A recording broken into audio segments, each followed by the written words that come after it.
Eu, como muitas outras pessoas, teve sua infância marcada por vários heróis da televisão antes de conhecer o universo da escrita, principalmente dos quadrinhos. E entre eles nós tivemos o clássico Space Ghost, um herói único que fez muito sucesso em sua época junto com outros heróis da Hanna-Barbera, mas que toda vez que era trazido de volta de alguma forma ou de alguma releitura, nunca fez um sucesso maior, sempre um sucesso mais limitado com seus retornos. Então, o que será que tem de tão único nesse herói, até onde ele representa o estilo de produção do seu período e por que será que essa questão única dele nunca conseguiu ser replicada? Então, vamos discutir um pouquinho dessas questões a partir da questão básica, que é o quanto e como esse herói me impactou e qual o contexto em que ele foi criado. Então, venham comigo por essa jornada e se gostarem, coloque aqui embaixo quais heróis da Hanna-Barbera você assistia e vamos por essa jornada espacial. Primeiramente, Space Ghost foi criado em 1966, junto com vários outros heróis da Hanna-Barbera, durando em média 3 anos de produção, com vários episódios diferentes, inclusive com crossover, com uma grande saga final, conhecida como a Saga do Conselho do Juízo Final, onde todos os grandes vilões do Space Ghost se reúnem para lutar contra ele numa sequência de episódios, e onde ele acaba se encontrando e se aliando com vários outros super-heróis do universo da Hanna-Barbera, mais precisamente do multiverso, já que até para a dimensão paralela onde se passava as histórias do gênio Shazam, acabou parando o Space Ghost nessa grande aventura. E o que ocorre? O que era esse período? Nós temos que ver duas questões importantes, que é tanto a questão histórica tecnológica, quanto a questão das linhas de produção de ficção que lidavam com os diversos temas. Em primeiro lugar, os anos 60, estamos falando de um período após a reconstrução da Segunda Guerra, do final da Segunda Guerra Mundial. Estamos falando de um período da famosa Guerra Fria, onde nos anos 50 nós tínhamos vários países devastados, onde os conceitos de super-armas que eram restritos à ficção científica, como tanques de guerra ou aviões bombardeios, no período eram coisas recentes, criadas há pouco tempo e que devastaram países inteiros, onde o principal país concorrente dos Estados Unidos, que era o grande aliado da Segunda Guerra Mundial, né, que era a União Soviética, posteriormente lança o primeiro satélite no espaço para o horror gerado e proliferado pelo governo americano, né?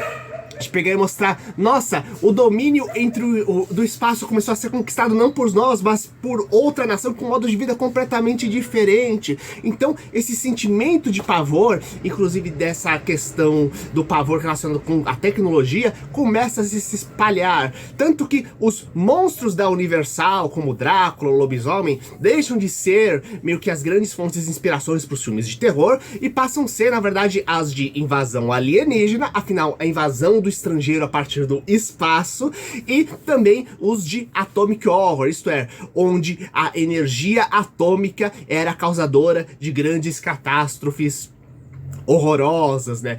Lembrando que a tecnologia tinha todo um sentido de deslumbramento no início do século XX, o começo do domínio da eletricidade, das grandes máquinas. A energia nuclear, ela servia como uma nova fonte de energia surgindo, e inclusive como a radiação nuclear, ela sendo uma fonte inclusive do raio-x para você desvendar mistérios ainda não revelados do espaço. Só que nesse período, o que nós tivemos?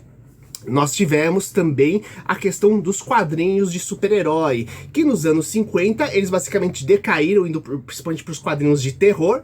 Dá para entender um pouco nesse período, e junto com isso nós tivemos também a questão de que nos anos 60 começa a surgir uma nova linha de super-heróis que vai resgatar isso, essa coisa do heróico, essa coisa do esperançoso, primeiramente com a DC Comics, lançando o Flash e todos os heróis que formariam em seguida a Liga da Justiça nos anos 60, trazendo eles como meio de divulgadores culturais e científicos, entre aspas, onde curiosidades das mais diversas áreas da ciência, seja literatura, geografia, estudos da mitologia, física, química, viravam tanto ameaças quanto a solução de problemas dentro das histórias. E nessa vibe surge a primeira chamada família Marvel, diga-se de passagem, onde Jack Kirby e Stan Lee criam aquele que é a primeira super equipe de heróis da Marvel, justamente para concorrer com a DC. E esses heróis são justamente o Quarteto Fantástico, que é uma família de cientistas que se envolvem num acidente espacial e ganha poderes para lutar contra as forças do mal. Então, temos toda essa recuperação da esperança da ciência, ao mesmo tempo que começa a corrida americana em direção a mandar o primeiro homem para a Lua, né? E nesse meio surgem então os heróis da Hanna-Barbera, já que super-herói estava fazendo muito sucesso, tanto que a gente tinha os chamados desenhos desanimados da Marvel, né? Que é aqueles desenhos animados adaptando, literalmente, onde você tinha pedaços dos quadrinhos, onde tinham pequenas movimentações contando toda a história dos quadrinhos da Marvel, né? E a Hanna-Barbera, ela começa a seguir um caminho próprio, com seus próprios heróis. E entre eles nós temos o Space Ghost. E ele tem alguns pequenos destaques, umas coisas meio diferentes. Já que aqui nós temos um herói cujo principal poder é a invisibilidade.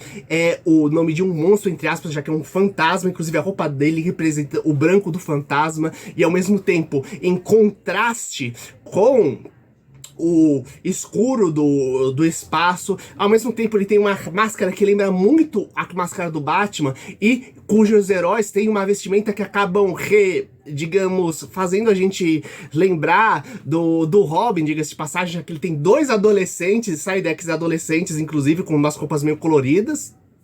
Inclusive até um macaquinho de estimação. Lembrando que sim, nós tivemos na DC e na Marvel macaquinhos de estimação com superpoderes que apareceram ao longo das histórias, especialmente na DC Comics. DC Comics daí basicamente macacos de super vilão, super-herói, até dizer chega, diga-se de passagem, né?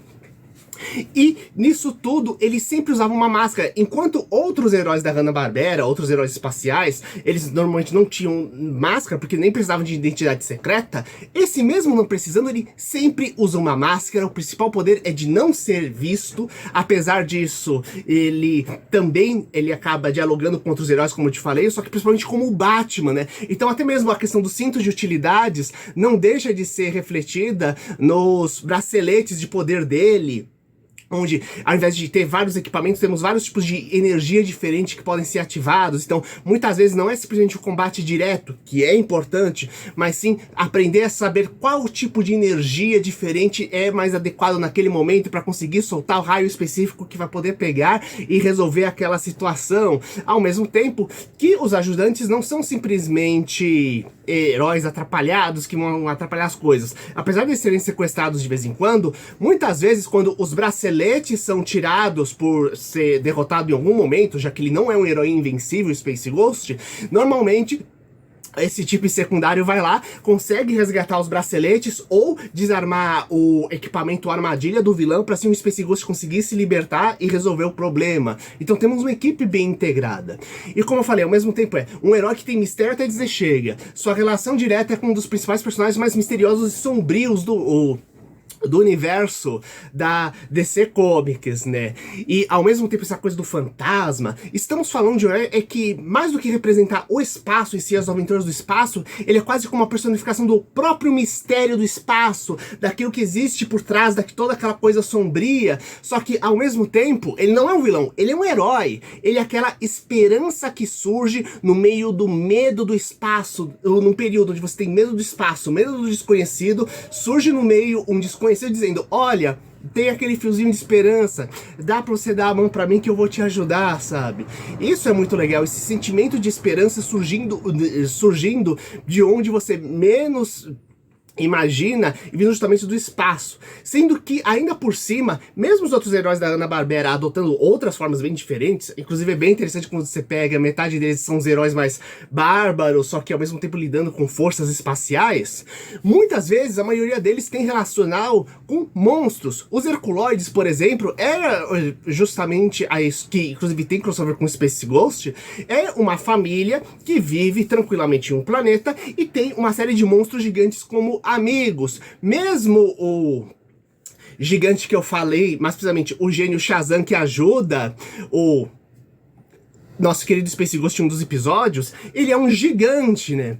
E uma coisa importante, o Space Ghost, assim como os outros heróis da Hanna-Barbera, não eram exibidos meio soltos. Normalmente você tinha um programa diário onde tinha dois tipos de heróis diferentes. Um que era o principal, que tinha 2 episódiozinhos dentro desse programa, de 8 minutos cada um, e outro que só tinha um episódiozinho. E no caso do Space Ghost, o herói secundário era justamente o Dinoboy, isto é, tínhamos um garoto dos tempos atuais, perdido no mundo pré-histórico, onde tínhamos um dinossauro ajudando ele.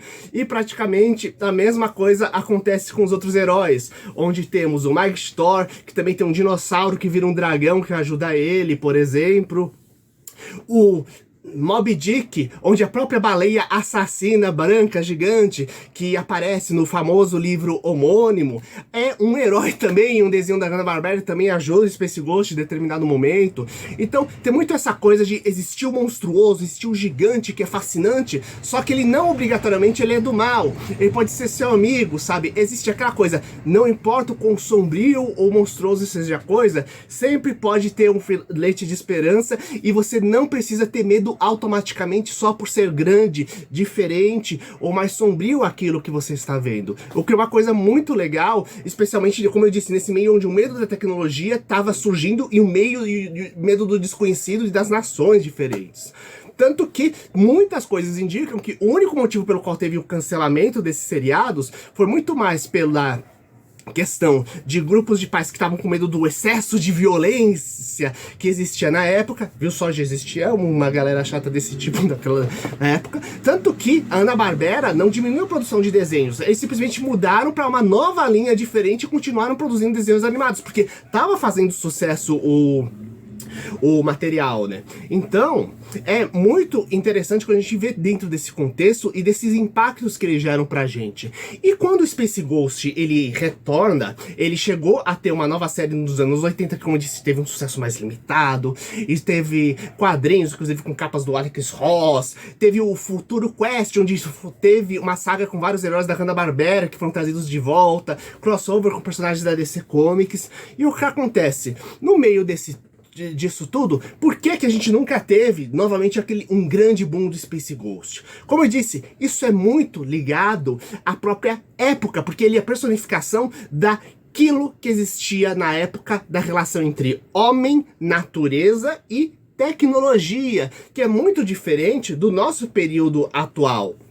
Naquela época, lasers eram aquelas armas mortais que você aparecia em pesquisas científicas de alienígenas ou coisas secretas do governo. Hoje em dia, qualquer equipamento tem laser, você compra um laser baratinho, inclusive numa loja, falando sobre sistemas de comunicação que conseguiam fazer escaneamento, mandar imagens holográficas e tudo mais. Nossos celulares são 10 vezes mais potentes do que a maioria dos sistemas de comunicação que aparecem nas ficções científicas desse período, diga-se de passagem. E mesmo nossa relação com o espaço, ela mudou a ponto de que temos um problema de lixo espacial, para vocês terem uma ideia de tanto material que acabou sendo acumulando na atmosfera em todas essas décadas.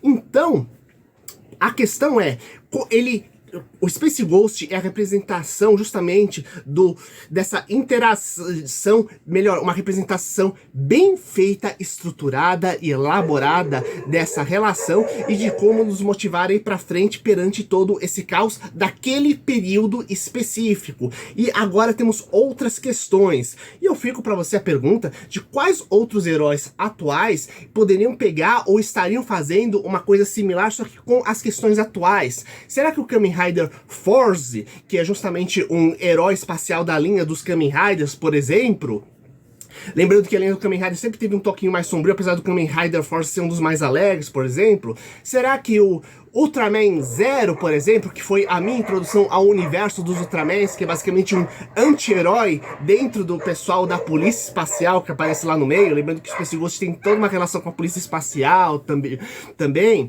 Será que o Adam Warlock dos anos 70, podemos dizer que isso trabalhava isso também, e pode ser novamente retrabalhado para questões atuais, já que ele vai ser introduzido no filme dos Guardiões da Galáxia 3, eu quero que você coloque aqui nos comentários, compartilhe com seus amigos para a gente fazer a discussão dessa questão, e até o próximo vídeo. Falou!